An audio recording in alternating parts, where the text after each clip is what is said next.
Do you have any concerns for your job in the future with AI, with robotization, with dematerialization of business, and with business disruptors? Because if you do, I would say that this is wise. The question is what can you do about it? In this video, we're going to talk about the three musts. As a young man, I learned proving out principles. And what you do is you take something that resonates with you and you put it into your life and see if it works with you.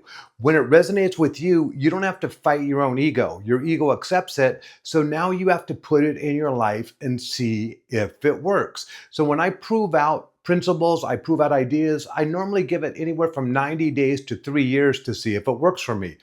As a young man, I saw Norman Vincent Peale and Og Mandino, who wrote a lot of books, The Greatest Salesperson in the World, University of Success, and I was introduced with the concept, always go the extra mile. Now, this is simplistic. I learned about it 40 years ago, but the point is when you always go the extra mile, it works. So when I learned the principle as a young man, what I did is I went to work early and the boss noticed me. I stayed engaged all day long and the boss noticed me. I stayed late and the boss noticed me. And then when they laid off other people, they kept me because I was more valuable. When you always go the extra mile, what you're doing is you're defying most of the people that are taking the path of least resistance. So what this does is this creates contrast. When some people are doing the bare minimum, what you're doing is you're always going above and beyond, and this puts you on the radar of somebody positive. It also makes you feel good inside. When I went into back in the day when I was in the Plumbers and Pipe Fitters Union, I would be intense. I would stay fully engaged all day long, and I felt good about myself that I put in a great amount of effort and passion. Oftentimes I say as a seminar leader, 80% of success is what? This is like Woody Allen before we knew the bad things about him. 80% of success is simply showing up. How many people do not show up for their job? How many people do not show up for their family? When you show up, you have enthusiasm. When you always go the extra mile, what this does is this gives me enthusiasm. So now I stay engaged and now I have a reason and it becomes a way of life. So now what you're doing is you're creating contrast with zero effort because you've adopted this precept of always go the extra mile. I oftentimes emphasize the word always. Always is an absolute. Have you ever had your mate or your partner say you always or every time? And I go, always? Every time? Not always, not every time. Always means always. So if your dog just died, you still go the extra mile. Your kid's going through stuff in school, you still go the extra mile. If you're dying, your parents dying of cancer, or you have cancer, you still go the extra mile. Now I know it's not simple, but in this case, always means always. So what I do is I do my best to bring it. And I know that in this world today, if you are more valuable, you are less likely to use your job because the more valuable you are, the more that your boss, your employer is going to keep you. The second tenet is to be adaptable. Would you rather have a fixed mindset or would you rather have an open mindset? Who do you think is going to do better with change? A person with a fixed mindset or a person with an open mindset? The open mindset will do better with change because they don't have that fixed mindset. If you're stubborn in one area, you're probably stubborn in a lot of areas. One of the sayings I've been teaching for years is how you do anything is how you do everything. So how you do anything is how you do everything is how most people become automated and they become a series of habits. So what they do is they drive to work the same way. This brings them certainty and safety. They go to the same restaurant. This brings them certainty and safety. They don't even have to look at the menu. This brings them certainty and safety. They think the same thoughts. 90 to 95% of our thoughts are the same thoughts. This brings us certainty. There's an acronym I teach called TEAR.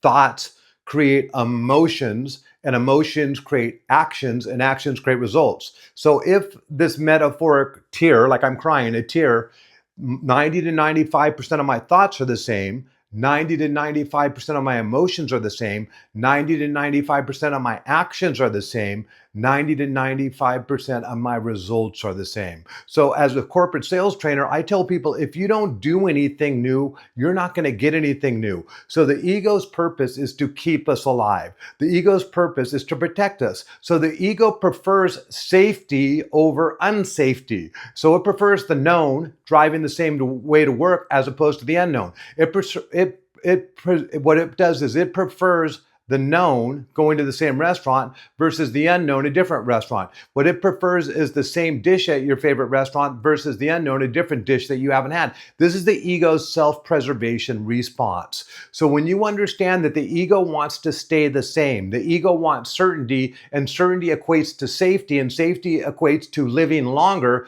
learning how to be adaptable. Whenever you learn something new, you're going to have to rewire your brain. And whenever you rewire your brain, it's going to cause frustration, and your ego is going to want to go back to the old way, to the 95% of the thoughts, as opposed to the new way of thinking. So this is where you have to have the ability to accept frustration, because whenever you learn something new, you're going to go through a period of frustration. Whenever we have a new way that the world operates, we're going to go through a period of frustration.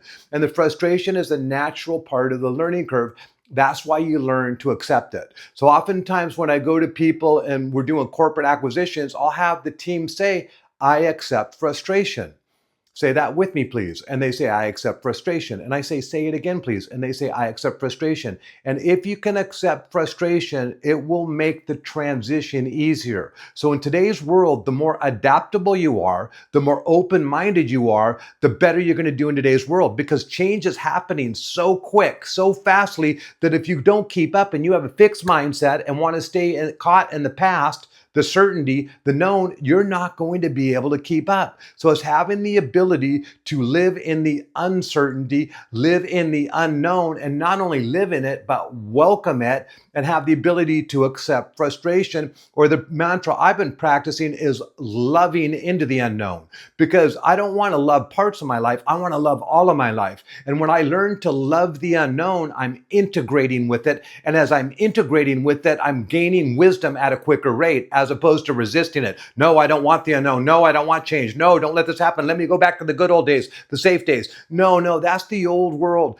Live in the present moment and welcome the unknown, because the unknown is coming whether you want it to or not. So having the ability, number one, be valuable. Number two, be adaptable. And number three, understand how to fit in, how to fit in with the people that you are, how to fit in with your team. Your boss, your employer is going to keep the person they like and trust over the person that produces more. So you have to learn how to play the sacred game of life. When in Rome, do as the Romans. And this is having the ability to understand human nature. We are a conforming species. A lot of our behaviors are to conform to survive. Sometimes we're nice people because we don't want to be ostracized from the group. There's a technique in sales called the herd technique, or consensus, where people want to be like everybody else, keeping up with the Joneses. So when you understand this, having the ability to fit in, to be a team player, to be able to play in somebody else's ballpark or sandbox is critical in today's world. So having the ability to be cohesive versus disruptive, unless you have an outlier boss that wants disruptiveness, you want to learn to be able to fit in and communicate in a smooth manner, say your truth, have the ability to put lines in the sand in a diplomatic manner so that you have the ability to fit in. And these are, I consider, are the three musts in today's world. You must be valuable, you must be adaptable, and you must have the ability to fit in, have this social smoothness to stay relevant in today's market. And if you practice the three must, you will definitely stay employed longer, and you will probably make it through the transition as the earth transitions into this AI world, this automated world, all of the unknown. And don't forget to love into the unknown.